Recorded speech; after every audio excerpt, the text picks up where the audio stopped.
Tonight, we're breaking down the silver and gold outlook for next week, November 24th through the 28th. And before we look forward, we need to take a look back, because our forecast from November 17th to the 21st unfolded almost exactly as we predicted. Last week, we called for Friday paper selling pressure, driven by Western markets pushing down silver into the weekend. We said silver would likely fall under the psychological $50 level, giving Asian markets a chance to buy lower prices on Sunday night, exactly as Peter Schiff has observed over the past several weeks. And that is precisely what happened. What I've managed to notice is that the big sell-offs happen later in the week, not earlier. So there's a good chance that we get a big run-up on Sunday night and then an even bigger run-up on Monday morning as Americans who got out of their silver and gold rush to get back in. So it's another great weekend buying opportunity at Schiff Gold to load up on gold and silver in particular, which I think has got an explosive move that's coming. Silver slipped from the mid-50s to close the week at $49.95 per ounce, while gold settled near $4,063. And right on schedule, Asian buying returned Sunday evening, confirming the weekly cycle we've been tracking all November.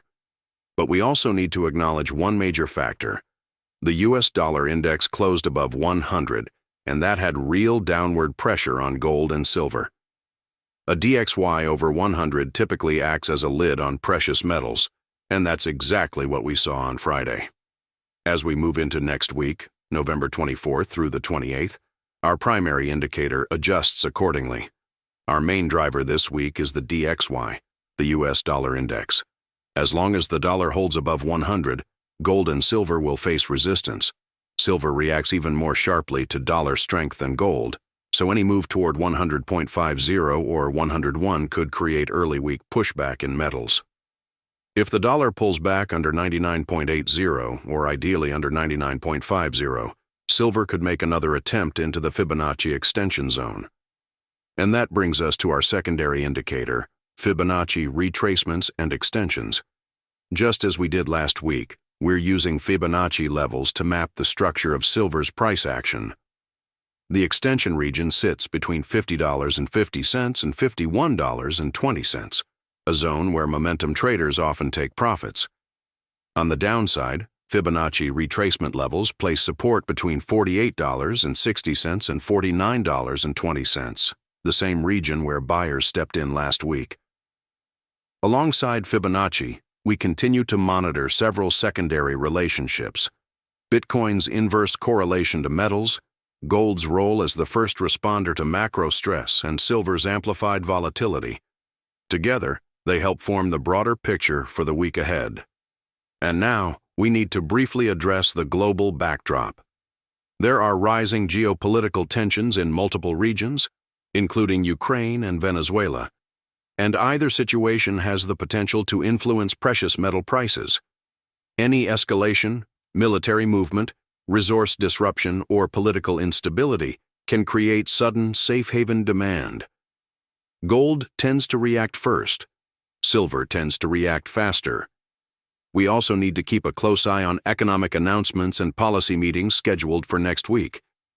These midweek updates from central banks, treasury officials, and global financial institutions often create sharp intraday moves in the dollar.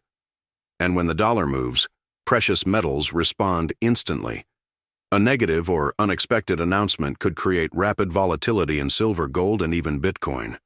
So what does all of this mean for next week, November 24th through the 28th? If the DXY remains above 100, silver will likely face resistance around $50, particularly within the 50.50 to 51.20 Fibonacci extension zone. Support is expected to hold in the 48.60 to 49.20 region, unless the dollar strengthens aggressively or geopolitical events turn markets defensive. Expect early week buying from Asia, midweek consolidation, and another test of resistance toward the end of the week. Assuming miners and yields cooperate, and assuming no major negative surprises from the scheduled announcements. No hype, no panic, just structured forecasting. If you find value in these weekly predictions, be sure to subscribe to Silver Forecast Predictions and join us under our new channel name, Lone Lantern Media, a name change from J. Thomas 1967. Same analysis, same clarity, same commitment, just a brighter brand for the path ahead. Thanks for watching, and we'll see you next week.